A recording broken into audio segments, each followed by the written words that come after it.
Chapter 2. January 12th, 1900. It is very difficult to put words on paper when there's nothing in the heart but fear. Just the existence of this diary is a problem. Miss Merrill, the schoolteacher here in Blackwater, called me this morning and gifted me this beautiful leather-bound notebook. While she tried to persuade me to join the cause, to spread the word in favor of women's suffrage, my hands revealed everything my face could not. Trembling, gripping the binding tightly. I pray to the Lord that spilling my thoughts onto these pages and staining my fingers with more ink than I usually do don't bring me more grief than I already carry. And I'll have to figure out a place to hide this thing. And God, how I struggle! It would be healthy not to write anything at all, to tear out this page, burn it, and then throw this notebook away. Yet it has not come into my hands for nothing. God provides, the nuns usually say. But is this His will, or is this Satan's? Nonetheless, in secrecy, my eyes remain fixed on the page, and my will moves the pen on its own. This morning I awoke early to enjoy one of the few pleasures of my life, going to the market. Before that, of course, Daniel interrogated me. Daniel, my husband, is a man 20 years older than me, broad-shouldered with graying hair, eyes as black as coal, and a hard face that rarely smiles. But do not let his appearance of a sweat-soaked carpenter deceive you. To be fair, I have little notion of how wealthy he truly is.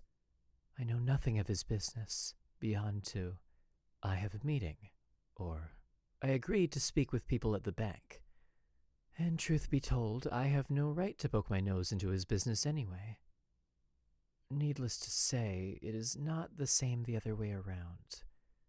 There is no breath, gesture, or step I take within his line of sight that does not come to his attention. I'm going to the market. I need fresh vegetables for today. Reluctantly, every day, he scolds me. I don't know why you fuss so much over fresh vegetables.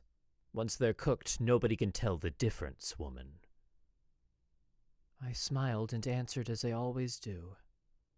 The best for our guests. That way they'll always return. It is what I have left, what gives me some measure of peace. Having a job, the people who come through on their travels, their stories, their perspectives on the world, the books they gave me. Any kind of connection with the world beyond these four walls has become the will that allows me to go on.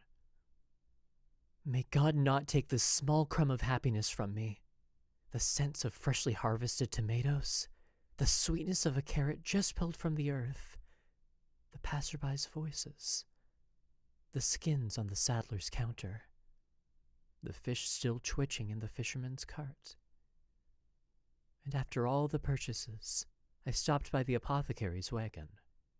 His face is easy to recognize. He's the same apothecary who came by a few months ago. A long face, light blue eyes like seawater behind his small spectacles, wild brown hair beneath his bowler hat.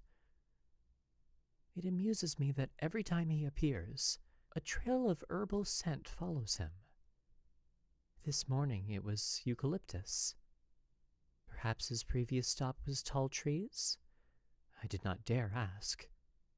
And yet, now, in the loneliness of the night, I have to confess that perhaps I had sinned in asking him for a medicine to control my anxiety. Daniel pulled a whole scandal when I returned to the hotel and restocked the tonics. He called me stupid and naive for the $5 I paid for quack medicine. I swear, if it were not for the fact that he sleeps like a log, and if passion flower didn't smell so strong, I would have already poured half the bottle into the glass of water he drinks each morning. May God forgive me.